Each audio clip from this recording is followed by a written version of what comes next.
오늘 하나님의 말씀의 제목은 의인과 악인의 부활입니다. 예수 믿는 사람들은 세상 사람들과는 다르죠. 세상 사람들은 우리를 한 종류의 종교인으로 생각할런지 모르겠지만 우리가 가진 신앙의 내용들은 하나님의 진리에 근거해서 세상과는 전혀 다르다라고 하는 그런 정체성을 우리는 가지고 있습니다. 특별히 오늘 우리가 나눌 주제는 세상이 가지지 못한 하지만 그리스도인은 가지는 소망에 대해서 이야기를 하려고 합니다. 교회를 다니면서 우리가 흔히 이야기하는 기독교인으로서 신앙생활을 하면서 그리스도인이 가진 소망이 무엇인지에 대해서 우리는 많은 경우에 신학적으로는 올바를지 모르겠지만 실천적으로는 잘못된 방향성을 가지고 있는 경우들이 굉장히 많이 있어요. 그래서 그리스도인이 가진 소망으로서 세상 사람들이 궁극적으로 바라는 것들을 우리도 똑같은 소망으로, 하지만 그들이 가지지 못한 좀 특별한 도움을 받아서 우리가 그것을 성취할 수 있는 것처럼 생각하는 경우들이 꽤나 많이 있습니다. 우리가 흔히 이야기하는 기복주의 신앙 같은 것들이 그런 것들이죠. 세상에서도 돈을 바라는데 그리스도인들도 똑같이 돈을 바래요. 세상에서도 성공하기를 바라는데 그리스도인들도 똑같이 성공할 소망을 가지고 있고요. 세상 사람들도 쾌락을 쫓는 것처럼 우리도 하나님의 도움을 통해서 어떤 쾌락이라는 단어를 쓰진 않지만 기쁨을 누리기를 원합니다. 자식이 잘 되는 기쁨이라든지 몸이 건강한 기쁨이라든지 그런 세상이 우러볼 만한 것들을 너희들은 너희들의 도움으로 성취하지 못했을 때의 끝이겠지만 우리는 하나님이라는 존재가 있어서 내 능력이 되지 않음에도 불구하고 이런 것들을 성취할 수 있는 소망이 있어. 이런 생각을 가지고 세상과 구별된 그리스도인으로서의 소망을 정의하고 실천하는 경우들이 참 많이 있는 것 같습니다. 그래서 기도 더 많이 하고 헌금 더 많이 하면 궁극적으로는 하나님이 이런 나의 경제적인 어려움을 해결해 주시고 나의 자식이 더 잘 될 수 있도록 도와주실 것이다 라고 하는 그 소망이 세상이 가지지 못한 그리스도인인 나의 소망인 것처럼 생각하는 경우가 있어요. 하지만 분명히 말할 수 있지만 그것은 세상이 가지지 못한 그리스도인만의 소망은 아닙니다. 또 조금 더 수준이 높다라고 하면 이런 소망을 가지는 경우들이 있죠. 내가 하나님의 일에 동참해서 그 일을 같이 크게 성취하는 것에 대한 소망을 가진 사람들이 있어요. 꼭 나쁘다라고 이야기할 수는 없겠지만 장기적으로 볼 때는 건강하지 못한 소망이기가 쉽습니다. 왜냐하면 결국에는 이름은 어떻게 붙여요? 전도, 선교, 구제 이런 성경에서도 많이 나오는 어떻게 보면 영혼과 한 인간과 관련된 문제이기 때문에 그런 것들을 하나님의 도우심을 받아서 크게 성취하고 결국에는 어떤 사람들은 뭐라고까지 표현하는가 하면 하나님 나라의 도래를 앞당긴다라는 표현까지 써가면서 하나님의 오심을 우리가 대비한다, 예비한다 이런 표현을 써가면서 그런 일들을 하나님이 도우신다면 우리가 이 나라에 가서도 저 사람들에게도 크게 성취할 것이다 라고 하는 소망을, 세상은 그런 소망을 전혀 가질 수 없으니까 우리는 그런 소망을 가진다라는 경우들이 종종 있습니다. 특별히 열심히 있는 그리스도인이라고 하는 사람들에게 그런 소망들이 있는 것을 봐요. 하나님의 나라의 도래를, 예수 그리스도의 재림을 예비하는 데 동참하는 그 영광스러운 사역의 성취, 이런 것들을 그리스도인이 가진 소망으로 생각하기가 쉬워요. 그런데 안타깝게도 그것이 그리스도인이 가지는 소망의 핵심은 아니에요. 그리고 많은 경우에 기독교 역사를 통해서 이런 소망들은 잘못된 소망으로 적용되었던 예들을 되게 많이 봅니다. 많은 경우들이 시한부 종말론으로 이렇게 드러나게 되고요. 때로는 더 많은 경우에는 민족주의라든지 자기네들의 패거리 어떤 세를 과시하는 이런 것들로 드러나기가 되게 쉬워요. 그리고 이 패거리가 된다라고 하는 것은 항상 내가 있으면 남이 있잖아요. 자신이 있으면 타인이 있기 마련입니다. 그래서 그들과의 비교 우위에서 얼마나 우리가 덩치가 큰지를 비교하기 시작해요.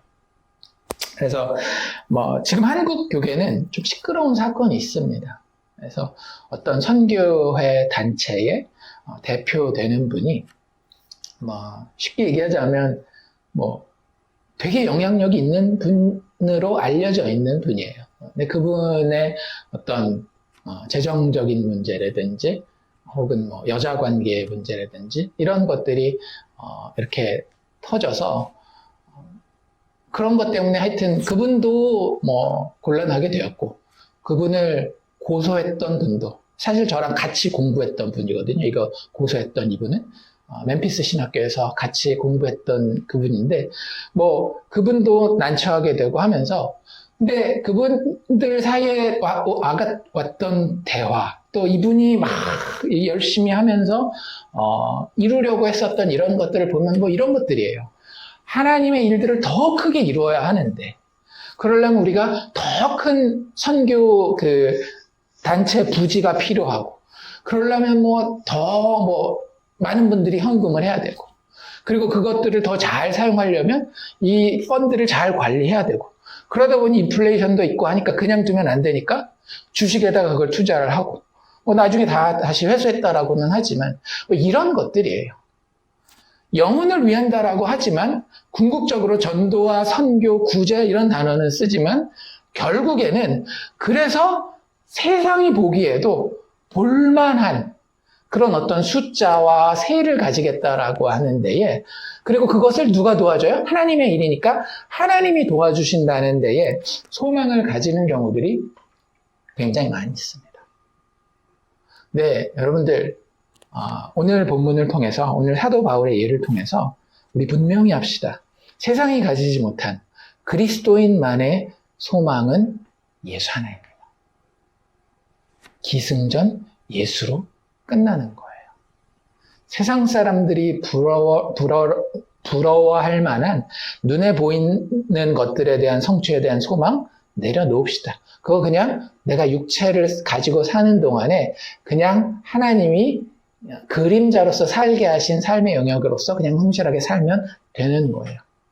심지어는 영혼과 관련된 일이라 할지라도 그것이 나의 정체성과 하나님의 영광을 더 높인다라고 생각하지 마세요. 하나님은 하나님이 구원하실 자를 한 명도 잃지 않고 하나님의 계획과 하나님의 시간표 가운데 하나님의 방법으로 단지 하나님의 사람들을 통하여서 일하실 뿐이에요. 그것은 우리의 소망이 아니라 하나님의 영광과 하나님의 신실하심일 뿐입니다. 우리의 소망은 세상이 절대적으로 공유할 수 없는 우리들만 가진 소망은 무엇인가 하면 예수라고 하는 소망입니다. 사도 바울에게는 그 소망이 있었어요. 그래서 그 예수라고 하는 소망을 가졌다라고 하는 것이 무엇인지를 오늘 사도 바울의 이 이야기를 통해서 조금 더 자세히 살펴볼 수 있기를 원합니다. 우리 계속되는 이게 문맥이 연결되는 거니까요. 24장을 우리가 1절부터 봤는데 이 이야기는 결국에는 사도 바울이 예루살렘에 와서 유대인들에게 고소를 당하고 재판을 받게 되는 그런 문맥 가운데 오늘 이야기도 이어지게 됩니다. 이미 사도 바울은 재판을 받았죠. 제일 처음에는 인민재판, 정식 재판은 아니지만 백성들 사이에서 죽일 놈이네, 살릴 놈이네. 그리고 사도 바울이 부형들아 하면서 자신의 신앙에 대한 이야기를 했었고, 그리고 나서 약식 재판이 있었죠. 그래서 산헤드린에서 약식 재판이 있었습니다. 그리고 그 약식 재판에서도 사도 바울이 무엇에 대해서 이야기를 해요? 부활에 대한 이야기를 하면서 사두개인들과 바리새인들이 갈라지는 그런 이야기를 했었어요. 그리고 그 다음 재판을 사도 바울은 여기서는 도저히 이제는 해결이 안 되기 때문에 정식 로마 재판을 받기를 원했습니다. 그리고 그 가운데에 사도 바울을 죽이려고 하는 계략이 발견되어서 사도 바울이 더 이상 예루살렘에 머물지 아니하고 가이사랴로 이동하는 것까지 우리가 봤던 것을 기억합니다. 그래서 드디어 24절에 보면 어떤 이야기, 24장 1절에 보면 닷세후라는 표현이 나오는데요. 가이사랴로 안전하게 옮겨지고 나서 5일이 지나고 나서 드디어 로마 총독을 재판장으로 한 정식 재판정에 사도 바울이 서게 되었다라고 하는 것을 보게 됩니다. 그래서 고소인들의 면면이 이렇게 1절에 나와 있는데요. 첫 번째 누가 나와 있습니까? 대제사장 아나니아라고 하는 사람이 나와 있죠. 계속 앞에부터 나왔었던 그 대제사장입니다. 다시 한번 이야기했었던 부분들에 대해서 조금 더 보태서 말씀드린다라고 한다면 이 대제사장 아나니아는 그렇게 존경받는 그런 대제사장은 아니었어요. 백성들도 알고 있었고 본인도 자신의 그 위치에 대해서 알고 있었습니다. 그가 대제사장이 된 것도 전임 제사장을 권모술수로 인해서 살해해서 자기가 대제사장이 되었고요. 여러 가지 잔혹 행위로 인해서 이미 로마 재판장에서 재판을 받았었던 그런 좀 존경받지 못하는 그런 대제사장이었다라고 보면 돼요. 어떻게 해서든지 자신의 지위를 무슨 술수가 되건 정치적인 방법이 되건 지키려고 했었던 자기만이 최고의 우선순위였던 사람이 이 대제사장 아나니아였다라고 하는 사실을 우리가 기억하면 좋을 것 같습니다. 그 대제사장이 장로들과 함께 나왔죠. 그래서 백성의 장로들이면 대부분은 사두개인들이었지 않나라는 생각을 해봐요. 학자들도 보통 그렇게 이야기를 하는데 뭐라 그래야 어느 정도 정치적인 입지를 가지는 위치에는 많은 경우에 사두개인들이 들어가 있었다라고 봅니다. 바리새인들도 낄 수는 있었겠지만 하여튼 그런 정치적인 입김을 넣는 데에는 사두개인들이 많이 있었을 것으로 보고요. 그리고 또 한 명 추가로 이야기되고 있는 사람이 변호사 더둘로라고 하는 인물이 등장합니다. 예전 성경에는 변사라고 이렇게 돼 있었고요. 요즘에는 조금 더 알아듣기 쉽게 변호사 이렇게 됐으니까 법과 관련된 사람이다라는 것을 우리가 눈치챌 수 있겠죠. 아마 이게 그냥 사내들인 공회가 아니라 정식 로마 법정에서 벌어지는 재판이기 때문에 그냥 일반 유대인들이 가져야 되는 전문 지식이 추가적으로 필요했을 것입니다. 그래서 이 더둘로는 우리가 예측하기로는 로마 법에 굉장히 능통한 사람이었을 것이고 그 중에서도 논리를 아주 잘 가지고 있었던 그런 사람이었으리라고 생각이 돼요. 그리고 그 당시에 공식 문서들이 라틴어로 로마 문화니까 되어 있긴 했지만 실질적으로 이렇게 말해지는 구어체 언어는 헬라어가 많이 쓰였습니다. 그러니까 이 변호사 더둘로는 라틴어로 잘 읽을 줄 알고 특별히 법전들을 많이 읽어서 그 법에 능통할 뿐만 아니라 헬라어에 말할 수 있는 능력이 아주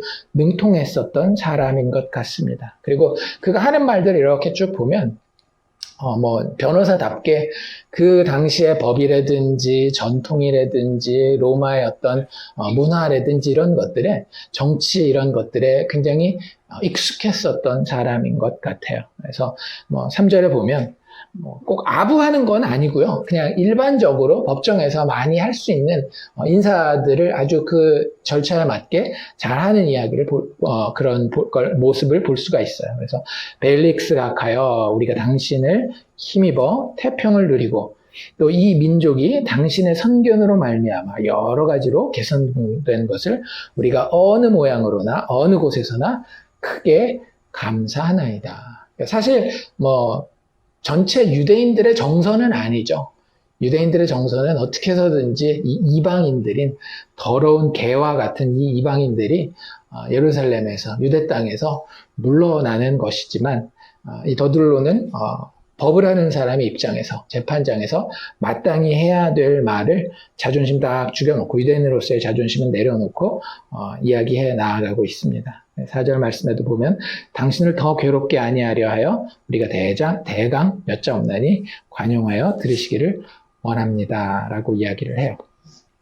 그리고 이 재판을 이끌고 가고 있는 재판관이 누구인지도 우리는 알 수 있습니다. 더들로의 말을 통해서 보면 총독이었었던 벨릭스라고 하는 사람이에요. 로마 총독이 예루살렘 지역을 빌라도 때부터 다스렸었던 것을 우리가 기억하고 있죠. 그래서 그 이후로 한 10몇 년, 20여 년 가까이 지났는데 지금도 역시 로마 총독들이 다스리고 있습니다. 그런데 이 벨릭스는 좀 특별한 사람이에요. 로마 역사에도 기록이 있을 만큼 이름이 알려졌는데 그렇게 썩 좋은 의미로 알려지진 않았습니다. 벨릭스는 자기 혼자 알려졌다라기보다는 자기 형과 함께 형제로서 알려져 있어요. 자기 형 이름이 누구였는가 하면 팔라스라고 하는 사람이었습니다. 그래서 팔라스 형제 하면 그 당시 로마 제국 내에서는 상당히 영향력도 있고 힘도 있는 그런 가문이요 형제였다라고 보시면 됩니다. 그 당시에 황제가 클라우디우스라고 하는 황제였는데 그의 굉장히 친한 친구였고요, 형이. 그러니까 형이 친하니까 동생도 안 친하다라고 이야기할 수 없겠죠. 그래서 굉장히 친한 친구였을 뿐만 아니라 그것을 발판으로 삼아서 많은 돈을 벌입니다. 그리고 실질적으로 높은 권력자의 위치에 올라가게 되고요. 그걸 기반으로 동생 필릭스라고 하는 이 사람은 유대 지방의 총독으로 나올 수 있었던 거예요. 근데 그럴 수 있죠. 세상에서 열심히 해가지고 성공하는 그런 사람일 수도 있는데 역사가들의 평가는 좀 굉장히 많이 부정적입니다. 그래서 유대 역사가 요세푸스라고 하는 사람이 있는데요. 그 사람은 이 벨릭스를 뭐라고 표현하는가 하면 최상급을 아주 여러 번 써서 가장 돈에 욕심이 많으며 가장 비열하며 가장 상스러우며 가장 무능한 자다라고 표현을 하고 있고요. 또 로마의 역사가였던 타키투스 같은 경우는 이 벨릭스를 뭐라고 표현하는가 하면 왕의 권력을 노예의 정신으로 사용한 자이다. 그러니까 권력은 엄청 가졌지만 그가 하는 일들을 보면 아주 수준이 낮고 다른 사람들에게 해를 끼치기보다는 자기만 생각하는 그런 사람이었었던 것들을 우리가 알 수 있어요. 돈을 정말 좋아했었던 것 같아요. 뭘 보면 알 수 있어요? 우리 읽지 않았지만 뒤에 사도 바울과의 관계에서도 26절 잠시 보면 바울에게서 돈을 받을까 바라는 거로 더 자주 불러서 같이 이야기했다라고 이야기를 합니다. 그러니까 사도 바울과도 여러 신앙적인 이야기를 하고 다음 주에 이제 그 구체적인 내용은 보겠지만 신앙적인 이야기를 하는 것 같으면서도 이 돈을 어떻게 하면 좀 받을 수 있을까라는 생각을 하는 사람이 이 벨릭스예요. 이 힌트가 되는 것도 그러니까 이 사람이 아까도 이야기한 것처럼 돈을 정말 좋아하고 욕심이 많다 그랬잖아요. 돈 냄새는 진짜 귀신같이 맡는 사람인 거죠. 사도 바울에게서 돈 냄새가 났을까요? 안 났을까요? 사도 바울에게서 돈 냄새가 난 겁니다. 왜요? 오늘 재판 내용 중에 사도 바울이 어떤 이야기를 해요? 내가 예루살렘에서 올라왔다라고 이야기를 하잖아요. 근데 그 예루살렘에 올라온 이유가 뭐예요? 17절에 어떤 이야기가 나와 있어요? 여러 해 만에 내가 내 민족을 구제할 것과 재물을 가지고 와서 드리는 중에 있었다라고 이야기를 해요. 이 사람 수중에 뭐가 있는 거예요? 펀드가 있는 거예요. 구제 펀드가 사도 바울에게 있었던 것을 귀신같이 냄새를 맡을 수 있는 사람이었었던 겁니다. 그러니까 그 다음에도 계속해서 바울을 부르는 거죠. 좀 내가 호의를 베푸는 척하면 이 사람이 가능성을 보고 나한테 돈을 줄 수도 있겠구나. 이런 생각을 하지 않았을까. 대부분의 성경 해석하는 사람들이 그 부분에 대해서 긍정적으로 보고 있습니다. 아마 충분히 그럴 만한 생각을 할 위인이다라고 이야기를 합니다. 이런 상황이 있다 보니 사도 바울은 고소하는 사람이 되었건 재판관이 되었건 정당한 재판을 받기에는 거의 불가능한 상황이었다라고 보시면 돼요. 되게 불리한 상황 가운데 사도 바울이 놓여져 있는데요. 그럼에도 불구하고 사도 바울은 본인의 당당함을 지키고 있습니다. 사도 바울을 고소하는 내용은 뭐였느냐? 이 사람 전염병 같은 사람입니다. 라고 이야기를 하고 두 가지 내용으로 고소를 하는데요. 첫 번째는 이 사람이 흩어진 유대인들, 천하에 흩어진 유대인들을 다 소요하게 하는 사람입니다. 그래서 이 사람만 가면 폭동이 일어나는 폭동의 주동자입니다. 라고 하는 내용이 첫 번째 고소 내용이었고요. 두 번째 고소 내용은 무엇인가 하면 나사렛 이단의 우두머리입니다. 영어로는 섹트라는 표현을 쓰는데 나라에서 인정받지 못한 그룹의 리더라는 표현을 지금 하고 있는 거예요. 그러니까 유대교는 로마 제국의 인정을 받고 있었지만 거기서 저 변두리에 있거나 혹은 거기서 벗어난 종류의 그룹이라고 하는 거죠. 그 이단의 우두머리다라고 이야기를 하고 특별히 그 두 가지 고소 내용 중에 뭘 강조하고 있을까요? 이 이단의 괴수라고 하는 것, 이단의 우두머리라고 하는 이 표현은 로마 법정에서는 그렇게 효력이 큰 고소 내용이 아니에요. 그러니까 어디에 집중합니까? 사실은 본인들은 거기에 더 이렇게 일을 가는 것이 있었잖아요. 어떻게 너희가 구약에 대해서 이렇게 이야기할 수가 있어? 라고 이야기를 하면서 거기에 더 일을 갈고 있었지만 이 배경 자체가 로마 법정이다 보니까 어디에 더 포인트를 두고 이야기를 하는가 하면 나사렛 이단의 우두머리다 라고 이야기해놓고도 6절에 넘어가서는 그가 또 성전을 더럽게 하려 하였다라고 하면서 성전에서 이 소요가 일어나는 그런 부분에 대해서 나사렛 이단이라고 하는 것과 연관해서 이야기를 하고 있습니다. 그래서 그런 부분에 대해서 사도 바울도 역시 이게 재판장이다 보니까 고소하는 내용에 대해서 답할 수밖에 없는 거잖아요. 그래서 그 부분에 대해서 사도 바울도 자기 자신을 변호하는데요. 첫 번째, 이 사람들이 더 크게 공격하는 내용에 대해서 아주 단호하게 이야기하죠. 나 예루살렘에서 유대인들의 소동을 주동해서 일으킨 적이 없다라고 이야기를 하면서 11절에 이렇게 얘기를 하죠. 내가 예루살렘에 예배하러 올라간 지 얼마밖에 안 됐다? 열 이틀밖에 안 됐다. 폭동이나 반란을 계획하고 이끌고 주동해서 일으키기에는 시간이 너무 짧다. 물리적인 시간 자체가 너무 짧기 때문에 내가 소동을 일으키지 않은 것이 분명하다라고 이야기를 하고 12절에 넘어가면 성전에서 누구와도 변론하는 것이나 회당이나 혹은 시중에서 무리를 소동하게 하는 것들을 그들이 본 적이 없다. 있으면 증인을 신청해서 나오라고 이야기해라 라고 하면서 조금 더 자세히 17절에 이야기를 합니다. 아까 이야기했던 부분이죠. 여러 해 만에 내가 내 민족을 구제할 것과 재물을 가지고 와서 드리는 중에 내가 결례를 행하였는데 그 가운데서는 모임도 없었고 소동도 없었고 성전에 나는 조용히 있었다.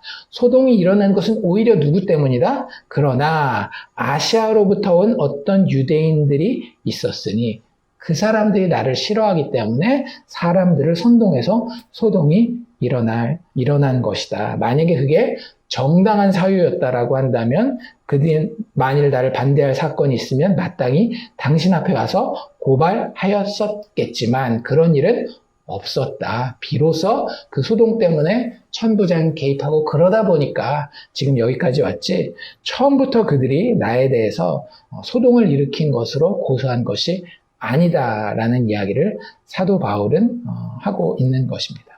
그래서 첫 번째 고소한 내용, 폭동의 주동자다라고 하는 내용에 대해서는 증거를 조리있게 조목조목 들면서 자기 자신을 사도 바울이 변호를 했고요. 두 번째 고소의 내용이 뭐였다라고요? 나사렛 이단의 우두머리다라고 하는 그 내용에 대해서 사도 바울이 이야기를 합니다. 그 부분에 대해서는 근데 사도 바울이 뭐라고 이야기를 해요? 그거 내가 인정한다라고 받아들여요. 단, 이 도라고 하는 것이 저들이 합법적이라고 이야기하는 유대교에서 벗어나지 않았다?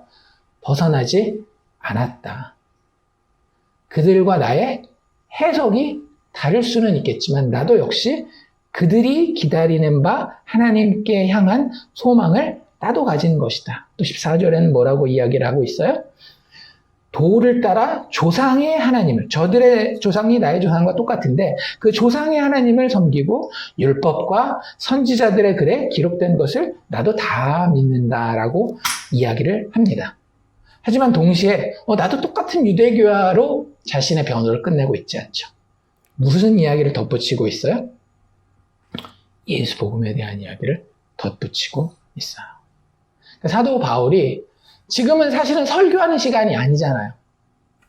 재판 가운데에 자기를 변호하는 가운데 있습니다. 그런데 거기서도 무슨 얘기를 하고 있는 거예요? 예수의 부활, 복음에 대한 이야기를 하고 있는 거예요. 여전히 예수 복음에 증인되는 것이 사도 바울에게는 최우선 관심사였다라고 하는 것을 우리는 알 수 있습니다. 간단한 적용을 여기서 우리가 우리 스스로에게 한다라고 하면은요, 우리의 인생을 사는 목적에 대해서 다시 한번 기억해 볼 이 필요가 있는 거예요. 우리가 인생을 사는 것은 예수 복음을 누리고 즐기고 전해주는 데 있다라고 하는 거죠. 사도 바울은 그것을 누리고 있었고요. 그것을 즐거워하고 있었고, 그 능력을 감동함 가운데에 깨달아 알고 있었고, 그리고 하나님이 자기를 여기 여전히 남겨서 세워놓으신 이유가 그 복음에 대한 증인으로 남겨놓았다라는 걸 알기 때문에 그 이야기를 합니다.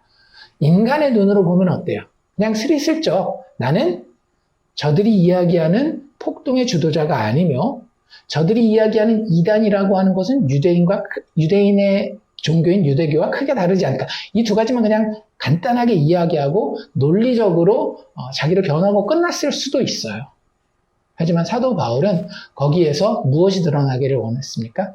혹시 여기 있을지 모르는 하나님의 백성들을 향한 예수 복음의 선포를 본인은 너무나도 간절하게 원하여서 어떻게 해서든지 그 이야기를 이런 콘텍스트에서는 이렇게라도 집어넣기를 원했던 것을 볼 수 있습니다.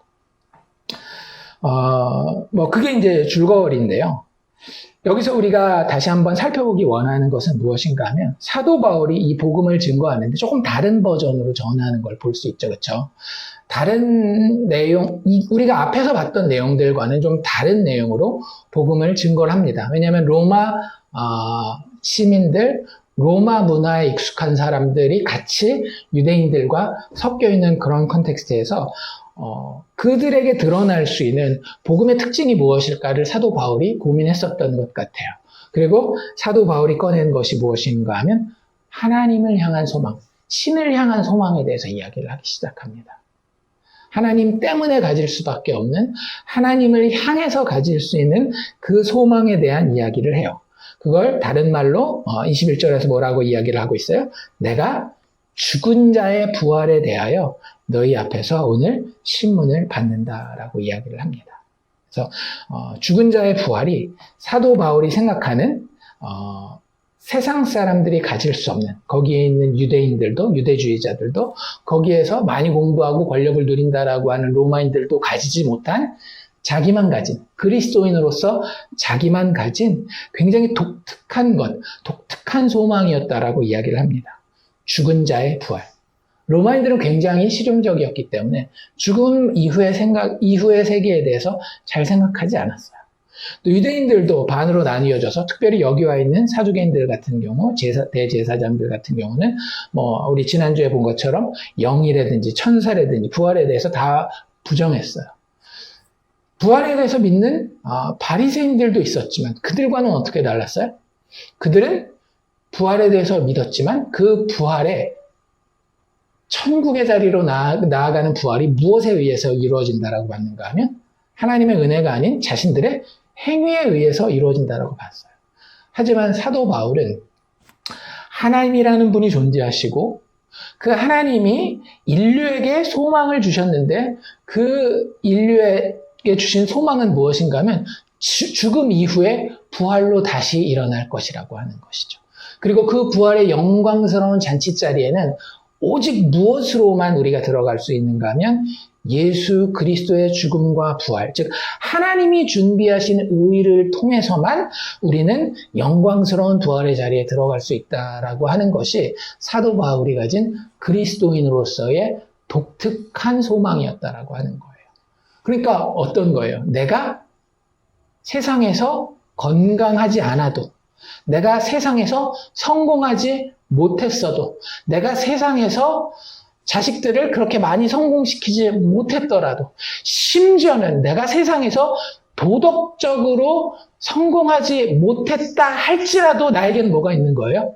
하나님을 향한 소망이 있다라는 거예요. 누구 안에서? 예수 그리스도의 부활 안에서. 그러니까 그게 독특하다라고 하는 거죠. 세상은 그게 돈이 되었건, 권력이 되었건, 자식 새끼가 되었건, 아니면 도덕적인 분야가 되었건, 자랑할 게 누구에게 있어야 되는 거예요? 나에게 있어야 되는 거예요. 혹 부활이 있다 할지라도, 부활이 없다라고 생각하고 세상에서 내가 눈에 보이는 삶을 사는 동안에 이거 자랑하는 데에 모든 관심과 소망을 두고 살아가는데, 혹 죽음 이후에 부활이 있다 할지라도 그것을 이루는 것에 대한 근본이 나에게 있다라고 생각하고 살아가는데, 소망을 두고 살아가는데, 그리스도인은 다르다라고 하는 거죠. 그리스도인은 하나님을 향한 소망이 어디에 있대요? 죽은 자의 부활.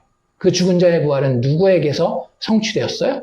예수 그리스도에게서. 내가 잘해서 성취된 게 아니라 예수 그리스도 안에서 하나님이 약속하신 대로 은혜로 성취되었다라고 하는 그 이야기를 하는 거예요. 그래서 고린도전서에 가보면 사도 바울이 여러 가지 이야기를 하면서 이 부활에 대한 이야기를 합니다. 15장인데요. 12절부터 이렇게 이야기를 하고 있어요.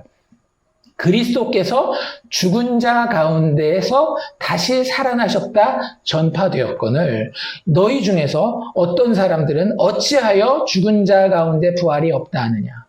사도 바울이 교회의 여러 문제 중에서 정말로 너무나도 귀중하게 중요하게 생각했었던 문제는 무엇인가 하면 너희들 부활 신앙이 있어? 이거였다라고 하는 거예요. 도덕적으로 어떻게 깨끗하게 살고 물질적으로 건강적으로 좀 그래도 어느 정도 신앙생활을 평안하게 할 만큼 그것들을 갖추고 이런 것들도 중요한 부분일 수 있겠지만 그보다 더 사도 바울이 15장이면 이제 고린도전서를 마무리하는 거거든요. 이미 그 전에 사랑장도 나왔고 다 하지만 16장에는 이제 거의 인사말만 하고 마치고 15장에 거의 마지막으로 사도 바울이 고린도 교회에다가 전하는 그 부탁의 말씀 가운데 너희들 가운데 진짜 부활신앙이 살아있니? 라고 하는 질문을 아주 중요한 화두로 던지고 있다라고 하는 거예요. 너희에게 그리스도께서 죽은 자 가운데서 다시 살아나셨다라고 하는 그 사실이 전파되었거늘 너희 중에 어떤 사람들은 어찌하여서 죽은 자 가운데 부활이 없다 하느냐라고 이야기를 하면서 그들을 책망하고 자기가 전했던 예수 부활의 복음에 대해서 다시 한번 상기시키고 있죠. 만일 죽은 자의 부활이 없으면 그리스도도 다시 살아나지 못하셨으리라. 무엇과 무엇이 연결되어 있어요? 성도의 부활과 그리스도의 부활이 연결되어 있다라고 하는 거예요. 왜 기독교가 나온 겁니까? 기독교가 발현할 수밖에 없었던 유일한 사건이 뭐예요? 예수님이 선지자로 와서 기적들을 많이 베풀었다? 아니요. 엘리야가 왔다고 엘리야교가 생기지 않았어요. 엘리사가 왔다고 엘리사교가 생기지 않았어요. 하지만 예수라고 하는 그 선지자가 왔을 때는 예수교, 그리스도교라고 하는 게 생겨났어요. 왜요? 어떤 사건이 있었기 때문에? 부활 사건이 있었기 때문에. 그가 죄인들의 죄를 십자가에 지고 죽으셨을 뿐만 아니라 그가 하나님이 약속하셨던 기름 부음 받은 자, 즉 메시아 그리스도라고 하는 사실을 하나님 무엇을 통해서 증명하신 거예요? 그의 부활을 통해서 빈 무덤이 있었기 때문에 기독교라고 하는 것은 비로소 성립될 수 있었던 것입니다. 지금도 유대인들은 예수님을 선지자로는 인정을 해요.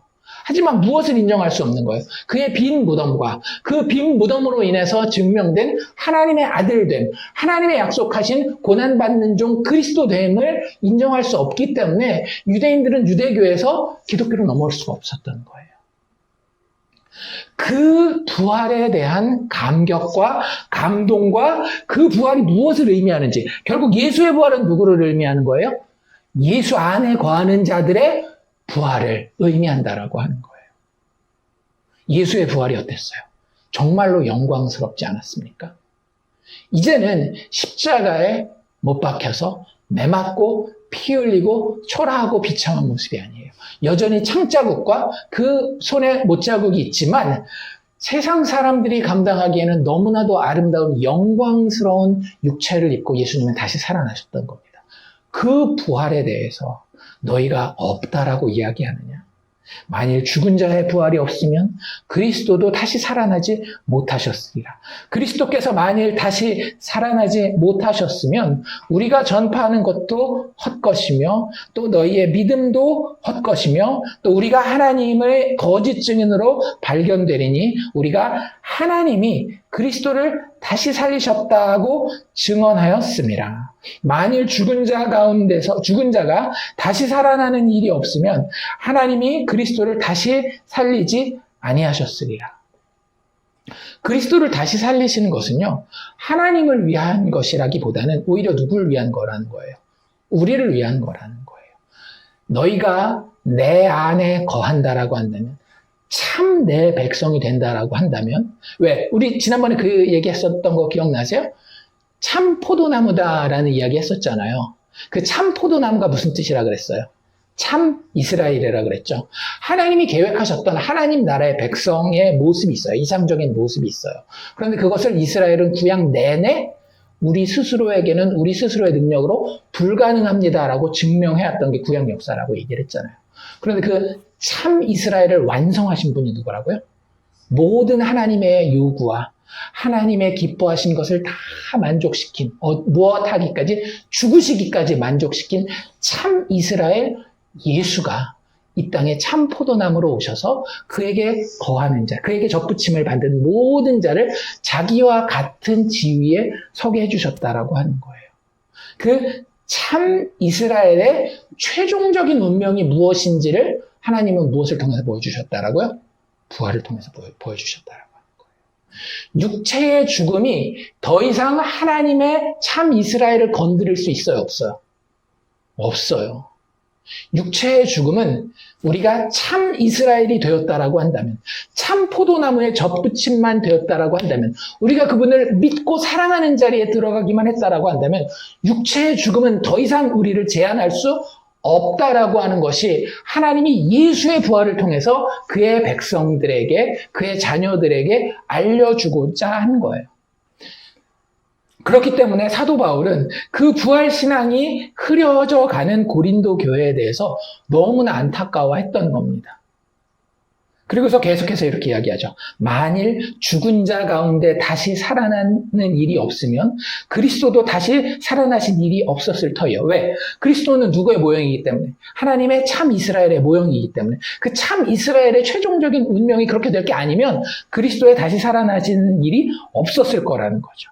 그리스도께서 다시 살아나신 일이 없으면 너희의 믿음도 헛되고 여전히 너희가 너희 죄 가운데 있을 것이요. 그리고 그가 다시 살아났다는 것은 무엇을 의미하는가 하면 하나님이 예수의 죽으심이라고 하는 그 재물을 기쁘시게 받으셨다라고 하는 증거라고 하는 거예요. 그래? 너 죽었어? 잘 됐어. 네가 네 무리들의 죄를 지고 죽은 거니까 잘 됐어. 그건 죽은 걸로 끝나. 쌤. 그게 아니에요. 그 죄 없는 자가 죽으신 것을 통해서 하나님은 기뻐하시고 감동하셔서 내가 너를 왕의 자리로 다시 회복시키시마라고 약속하신 것이 구약의 약속이시고 그 약속대로 그 죽음 가운데에 예수를 다시 살리셨기 때문에 그의 다시 살아나는 일이 우리의 죄를 사하는 데에 너무나 중요한 사건이 된 겁니다. 죽으심만으로 우리에게는 확신이 있을 수가 없어요. 그런데 그 죽음이 진짜 의미 있는 죄 없는 하나님의 어린 양의 죽음이었구나를 하나님은 부활을 통해서 도장 찍어 인증하셨다라고 하는 거죠. 그리스도께서 다시 살아나신 일이 없으면 너희의 믿음도 헛되고 너희가 여전히 죄 가운데 있을 것이요. 더 나아가서 또한 그리스도 안에서 잠자는 자도 망하였으리니 만일 그리스도 안에서 우리의 바라는 것이 다만 이 세상의 삶뿐이면, 그러니까 예수 믿기 때문에 더 잘 되고 예수 믿기 때문에 더 건강하고 예수 믿기 때문에 자식 더 성공하고 만약에 이 삶뿐이면 모든 사람 가운데 우리가 더욱 불쌍한 자이리라. 그러나 분명히 너희들 알아둬라. 이제 그리스도께서 죽은 자 가운데서 다시 살아나사 잠자는 자들의 첫 열매가 되셨다. 첫 번째 열매가 있으면 그 이후에 따라오는 열매가 있다는 얘기죠. 그것에 대해서 사도 바울은 고린도서를 마무리하면서 아주 강하게 강조해서 이야기하고 있다라고 하는 겁니다. 그리고 그 이야기를 어디서도 하고 있는 거예요? 지금 정식 로마 재판정에서도 하고 있는 거예요. 자기가 가진, 그 당시에 유대인들도 로마인들도 가지지 못한 그리스도인으로서 사도 바울만 가진 그 소망에 대해서 증거하고 있는 겁니다.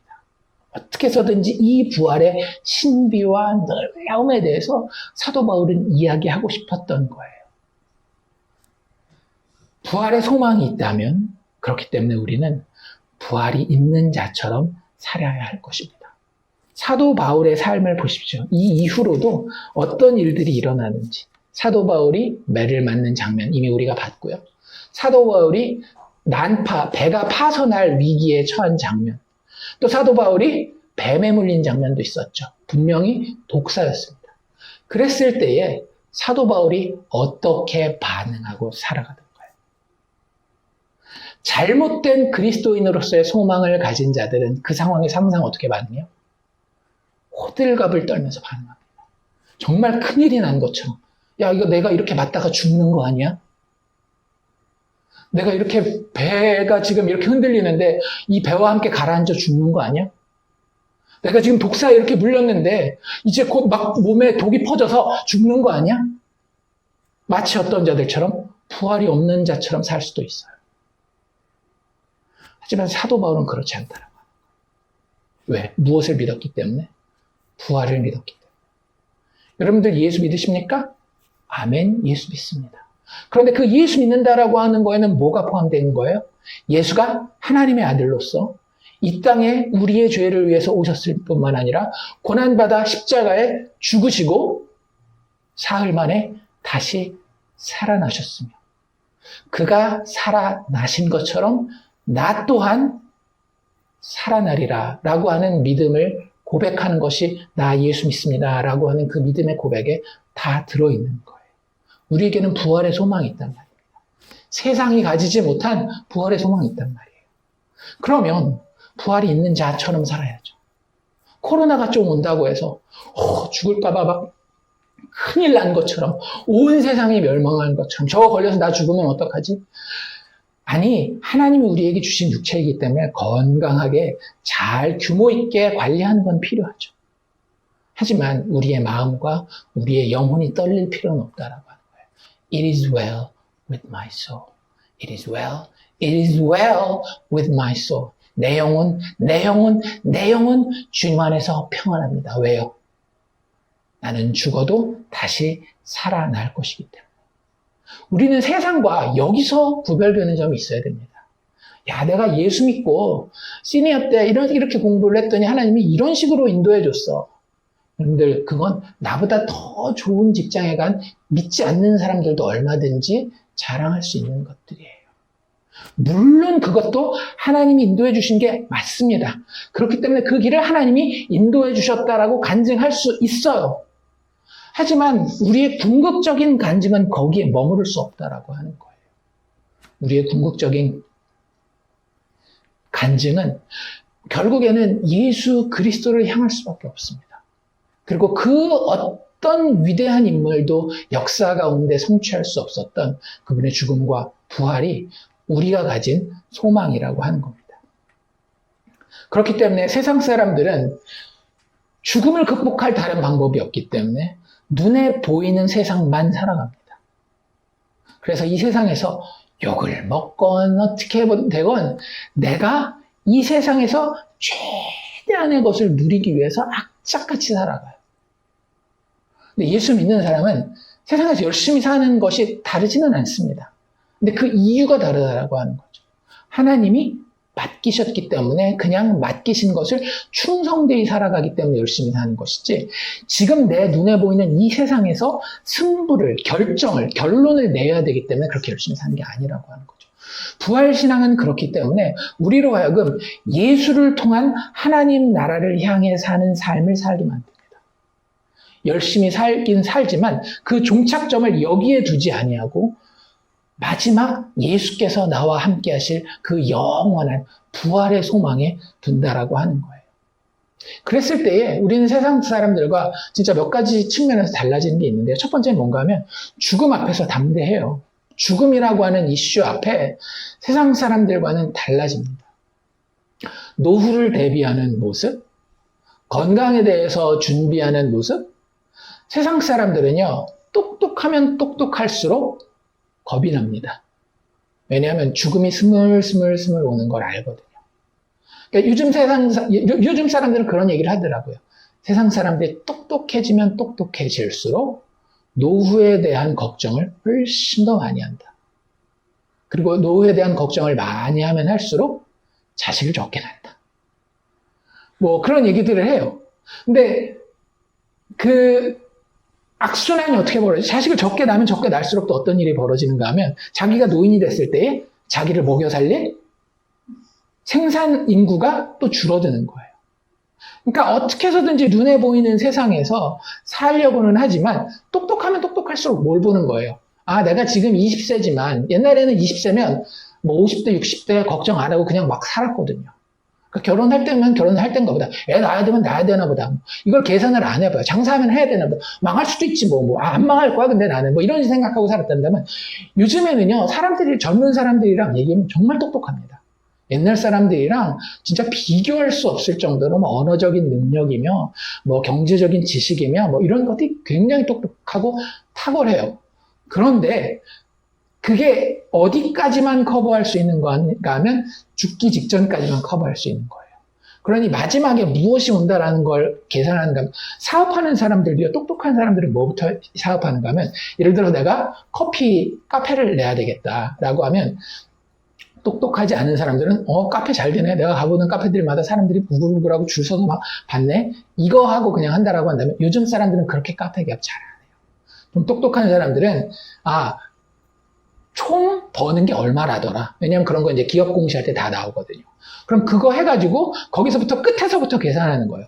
그렇다면 1년에 얼마 버는 거고 한 달에 얼마를 버는 거고 그 한 달에 버는 거에 인건비 얼마 나가고 재료비 얼마 나가고 이런 거 다 빼면 한 달에 버는 게 얼마다라고 해서 대부분의 사람들은 요즘에는 사업도 잘 안 열어요. 그러니까 일본이나 한국 같은 데에 그 집에서 아르바이트만 하면서 사는 사람들이 점점 많이 늘어나는 이유가 뭐냐면 그 사람들이 바보 같고 머저리 같고 때문이 아니라 계산해 봤더니 그 고생하고 그 돈 받아가더니 그냥 눈에 보이는 화려함 말고 진짜 똑똑하게 계산해 봤더니 그거 받아가면 그냥 내가 아르바이트 요즘엔 최저임금도 오르고 했으니까 그거 받아가지고 내가 그 워라밸을 누리면서 그 편안하게 사는 게 훨씬 더 나은 삶이다라는 생각을 하는 거예요.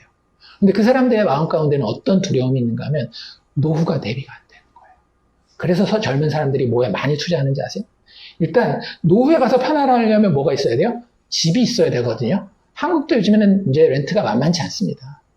아파트를 연봉 1억이면 많이 받는다 그런 얘기를 하거든요. 옛날에 1억 같지는 않지만 그래도 아직도 한국에서 연봉 1억이면 많이 받는다라고 이야기를 해요.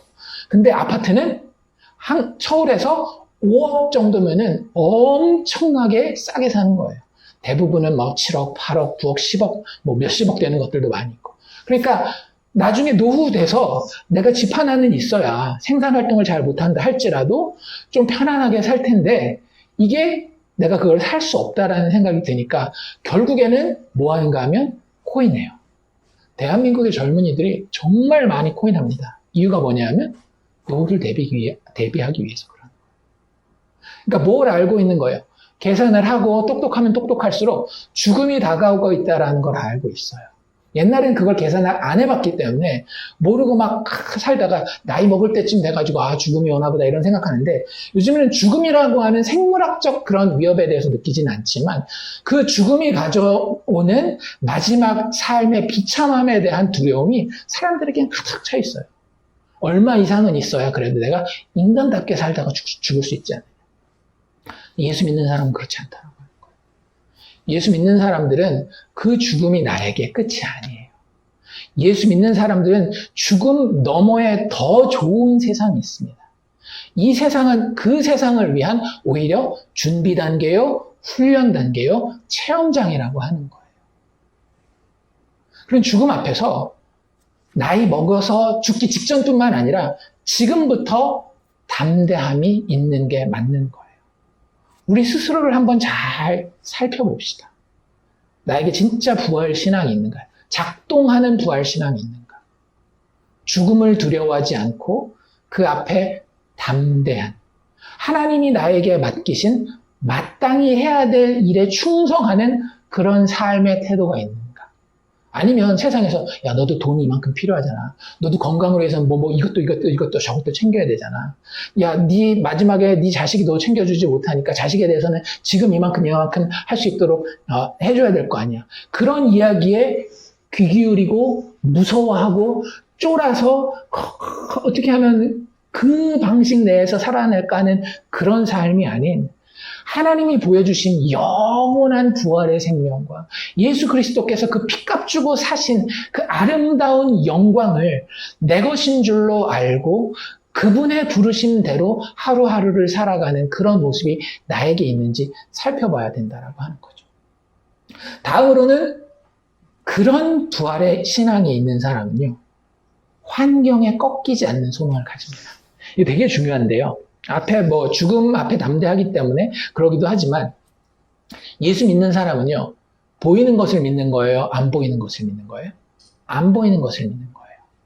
특별히 부활이라고 하는 것은 보이지 않는 영원한 승리에 대해서 이야기하고 있습니다. 그냥 세상 사람들이 이야기하는 이런 말과 사실은 비슷해요. 잘 될 거야. 근데 세상 사람들은 그 근거가 있어요? 없어요? 없어요. 그리고 어느 정도 하다가 진짜 상황이 힘들면 꺾여요. 그렇지 않나요? 이렇게 좀 해보고 저렇게 좀 하다가 5년 해보고 10년 해보고 하다가 안 되면 꺾인다라고요. 그런데 우리가 정말로 부활신앙을 가지고 있으면 우리는 환경에 꺾이지 않는 소망을 가집니다. 왜 예배의 모습이 아름답고 영광스러운지 생각해 보셨어요? 예배가 아름답고 영광스러운 이유는요, 첫 번째는 하나님이 임재하시기 때문에 그런 거예요. 그런데 또 한 가지는 뭐냐면 그냥 우리가 혼자서 개인적으로 신앙생활하는 것과는 다르게 함께 모여서 하나님을 찬양하고 하나님의 음성을 기대하고 듣습니다. 그때 우리는 뭘 보는가 하면 정말 말도 안 되는 일들을 체험해요. 저 사람, 예를 들자면 이민사회를 예로 들어봅시다. 신분도 없고 재정으로 봤을 때 렌트 내기도 너무나 빡빡하고 앞으로 내가 저 사람의 삶을 5년, 10년, 아니 죽을 때까지 봐도 답이 없는데 그 사람이 그 자리에 와서 하나님을 찬양하고 하나님의 임재를 체험하는 가운데에 기뻐하며 눈물 흘리고 하나님 앞에 정말로 자유로운 마음으로 소리 지르고 있는 것을 보는 거예요. 그 다음날 월요일부터 다시 세상 나가 살죠. 여전히 변변치 못하다라고 하는 게 직업을 비하하는 건 아니지만 수입으로 봤을 때 더 이상 더 저축을 한다든지 집을 좀 더 산다든지 미래를 대비할 수 있는 돌파구가 보이지 않는 삶을 여전히 그 다음날 월요일부터 살아갈 거예요. 그런데 주일날마다 나와서 예배드리는 그 자리에는 어떻게 되고 있어요? 하나님이 그분을 사랑하는 자들에게는 모든 것이 합력하여 선 이루게 할 것입니다라고 하는 그 믿음 가운데 감격으로 하나님을 높이고 즐거워하고 눈물 흘리는 그 장면. 부활신앙이 없이는 불가능한 겁니다. 내가 소망하는 그것이 지금 이 땅에서 내가 죽을 때까지 이루어지지 않는다 할지라도 그 사람이 나이 70 먹고 80 먹어서도 여전히 빌빌거리면서 거의 노숙에 가까운 생활을 하면서도 주일날 예배에 나와서 하나님 앞에 그 하나님의 임재를 체험하여서 당신 나를 곧 부르실 텐데 그곳에서 나의 모든 것이 회복되고 완성된 것을 생각하면 나는 감격할 수밖에 없습니다 라고 하는 자리가 예배의 자리라고 하는 거예요. 어떻게 그게 가능해요? 죽음마저도, 아니 죽음같이 힘든 나의 지금 현재 상황도 반드시 이겨내고 마는 것이 예수 부활의 능력이기 때문에 우리가 당하는 모든 어려움들, 당하기 싫은 것들 있잖아요. 그게 왜 우리에게 임했다라고 성경은 설명하고 있어요? 죄 때문에 임했다라고 설명하고 있어요. 그런데 예수의 부활은 뭘 증명하는 거였더라고요? 너희의 죄가 사함을 받았다라고 하는 것을 증명하는 사건이 부활 사건이라고요.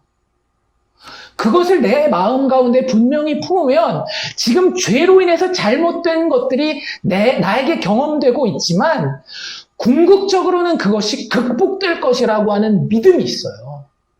심지어는 어떻게 되더라도요, 내 육체의 생명이 끝난다 할지라도 궁극적으로는 내가 그 잠에서 깨어나 모든 것이 회복되고 완성된 것을 보고 말리라라고 하는 확신이 있다라고 하는 거예요.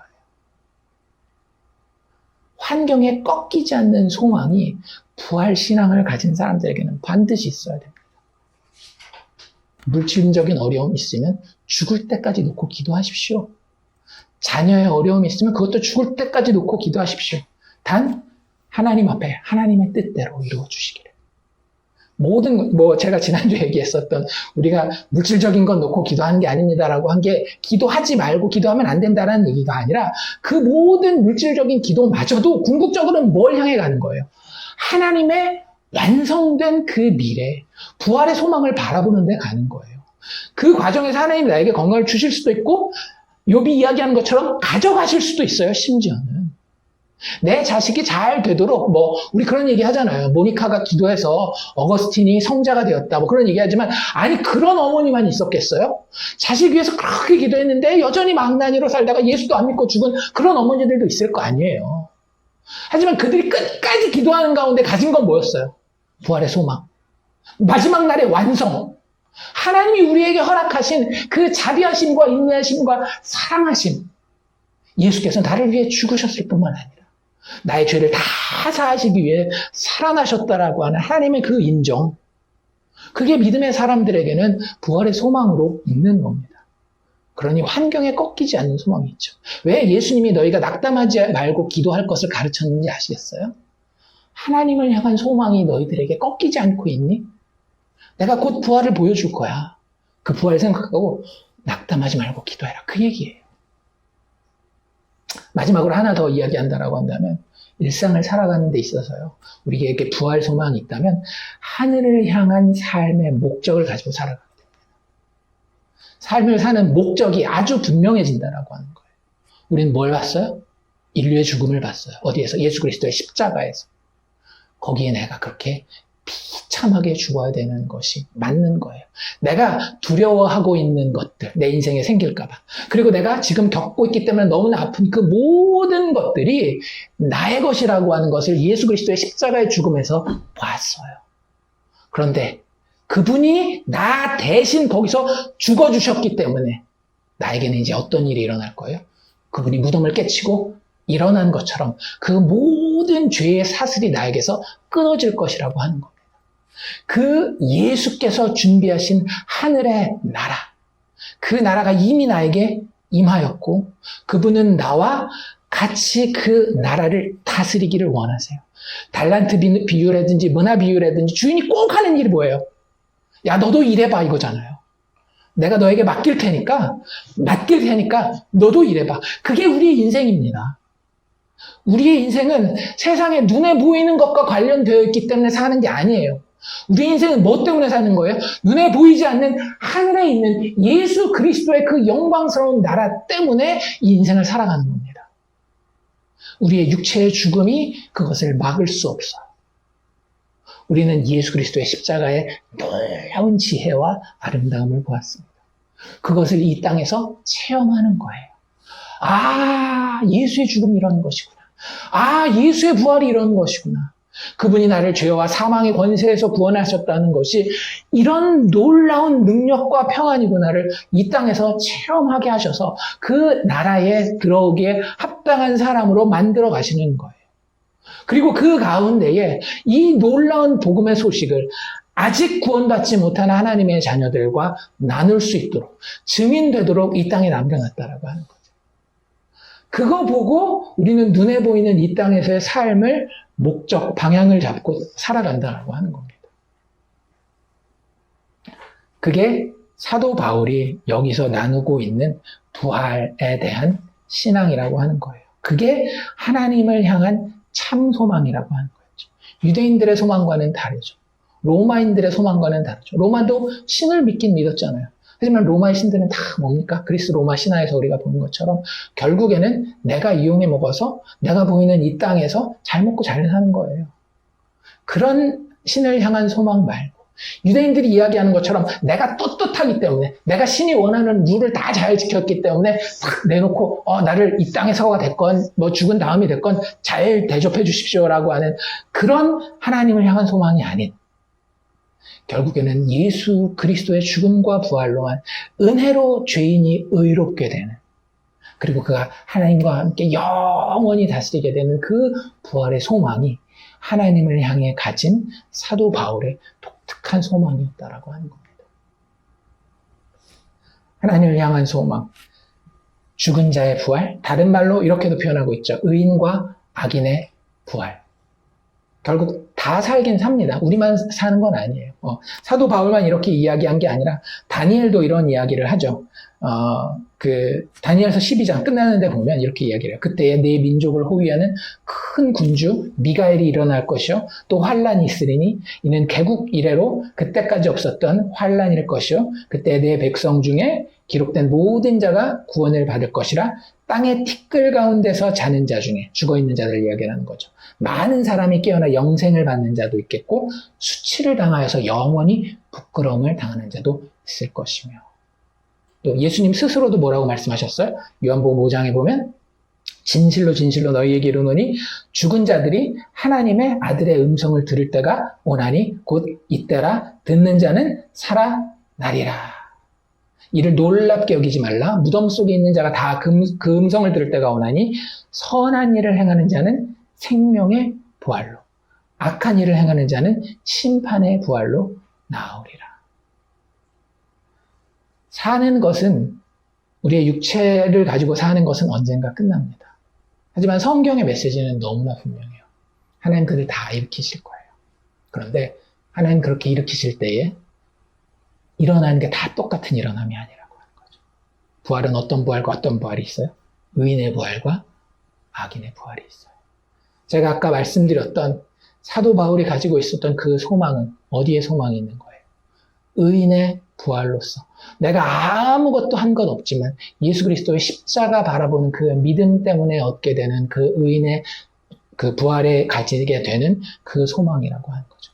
우리가 그 소망을 가지고 영원히 이 땅에서도 죽음 때문에 두려워하면서 살았는데 나중에 하나님이 깨우실 때에도 영원한 심판의 부활로 나오게 되지는 않을지에 대한 우리가 그 부분에 대한 걱정은 아니지만 경계를 하고 내가 그 자리로 부름받지 않았음에 대해서 내 마음 가운데 다시 한번 분명히 하고 신앙 가운데 하나님이 나를 진짜 자격 없는 자이지만 의인의 부활의 자리로 부르셨구나라고 하는 사실을 우리 마음 가운데 새길 수 있기를 원합니다. 그렇기 때문에 그리스도인은 사람 앞에 초라하게 서느냐 화려하게 서느냐가 그렇게 문제가 되지 않습니다. 사도 바울이 여기 서 있는 모습 보면 어떻게 보면 되게 초라하게 설 수밖에 없는 모습 아닌가요? 아까도 이야기한 것처럼 억울하게 고소당했을 뿐만 아니라 그를 고소하는 사람이나 그를 재판하는 재판관이 다 정상적인 재판을 받을 만한 사람이 아니었어요. 주눅들 수밖에 없는 외적인 상황입니다. 하지만 이 부활의 소망을 가진 자에게는 사람 앞에 초라하게 서느냐 화려하게 서느냐가 문제가 되지 않는다라고 하는 거예요. 왜? 나는 예수 안에서 이미 영원한 것을 약속받았기 때문에. 오히려 그 사람에게 중요한 건 뭐예요? 내가 하늘을 향한 삶의 목적이 있기 때문에 예수 복음 메시지의 충실한 증인인지 아닌지가 훨씬 더 중요하다라고 하는 거죠. 그래서 자기가 빠져나갈 구멍이 있는 것처럼 보이는 데에서도 사도 바울은 뭐하고 있다라고요? 그 복음에 대해서 이야기하고 있잖아요. 그 부활의 소망이 있고 그 부활을 증거하는 것이 본인의 삶의 목적이었기 때문에 그랬을 때에 세상 사람들이 볼 때에도 그 예수 믿는 사람은 자신들이 가지지 못한 것을 가진 특별한 사람으로 드러나게 될 줄로 믿습니다. 그게 그 사람들에게, 세상 사람들에게 꼭 이쁨을 받는 모습이 아닐 수도 있어요. 그런데 중요한 것은 뭐예요? 그리스도인은 세상과 다르다라고 하는 거예요. 우리가 그 부분에 있어서 이 부활신앙에 대해 다시 한번 점검할 수 있기를 원하고 예수 안에 약속된 의인의 부활이 분명히 나의 것임을 알고 그 소망 가운데 살아갈 수 있기를 주의 이름으로 축원합니다.